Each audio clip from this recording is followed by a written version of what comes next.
I'm Ronnie Stevens from NutriFitness UK, and today I'm going to talk about the dangers of excess fat in the over 40s and how visceral fat can lead to more than just weight gain.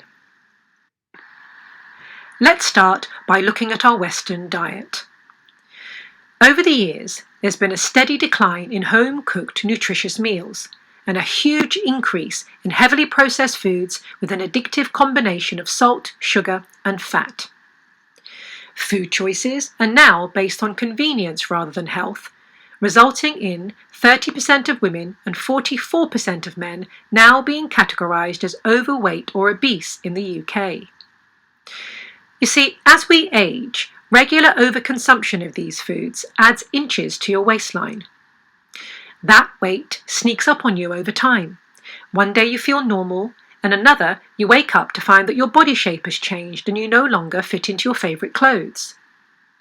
One of the causes is the changes in the hormone levels of progesterone, estrogen and testosterone that usually help us maintain our weight and shape when we are young. They start to fluctuate in our 30s. It happens gradually, whether male or female, but with the added bonus of slowing down that fat-burning engine called our metabolism. Now this means we can't eat as much as we did in our 20s and 30s without gaining weight. Lifestyle factors such as smoking, regular alcohol intake and stress will also contribute. Very few people under 40 associate body fat with serious health conditions. But fat isn't just one benign annoyance. It comes in different types, and as a living, breathing organ has various functions in the body.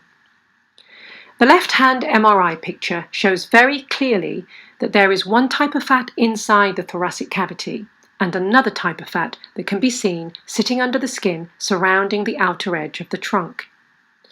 Now, whether you embrace your curves or find them unflattering, studies have shown that as we age, the proportion of fat to body weight increases, more so for women than men. And as one particular type of fat grows, so do our health risks and the chances of developing serious health conditions.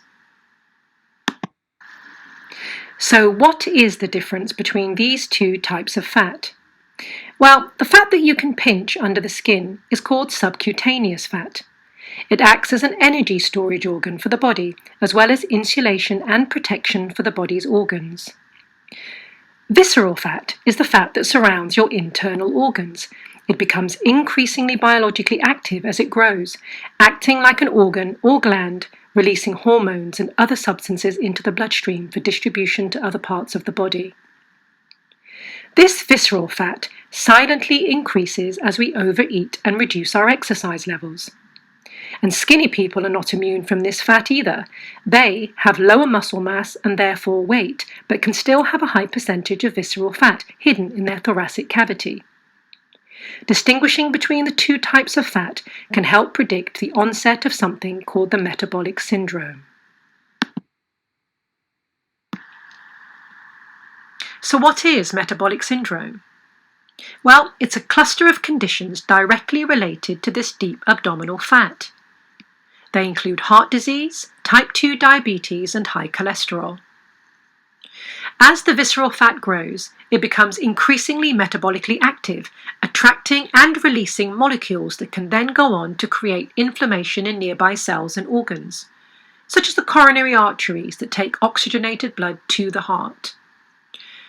These molecules include immune cells that are normally released to fight off viruses, bacteria, and other invaders. Consequently, they increase inflammation around our organs, affecting their ability to function effectively. Warnings of this happening manifest as high blood pressure, raised fat levels in the blood with low levels of good cholesterol and high levels of the bad. Obesity studies around the world have found a clear correlation between this increased visceral fat and inflammation in the body's organs. So why does fat get stored in the abdominal area? Well, overeating provides more fuel for the body than it actually needs for movement and body function. So any excess carbohydrates, proteins or fats gets converted to fat and stored in the fat cells of the trunk and in the liver. Staying active and exercising can use up some of this extra fuel after digestion when it's present in the blood as glucose and fat droplets. Sitting for long periods, on the other hand, causes any excess calories eaten to be put into long-term storage as subcutaneous and visceral fat.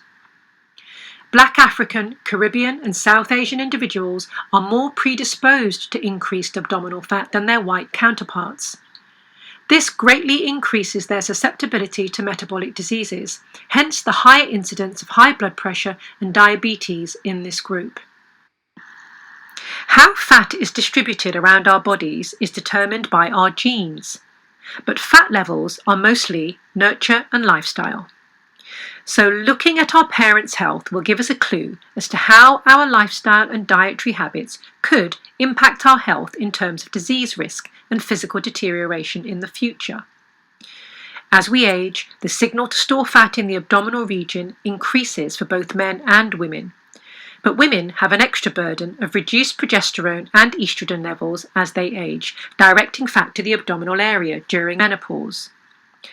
The relationship between our genes and fat distribution can lead to serious inherited diseases, such as breast cancer for women and prostate cancer for men. And as mentioned earlier, Black and South Asian people are at greater risk of these metabolic diseases, with Black women compared to white 40% more likely to die of breast cancer, and double the amount of Black men compared to white contracting prostate cancer. So what are the solutions that we can put in place to help to reduce the growth of this visceral fat? Well, they're actually quite simple, and you've probably heard of them all before.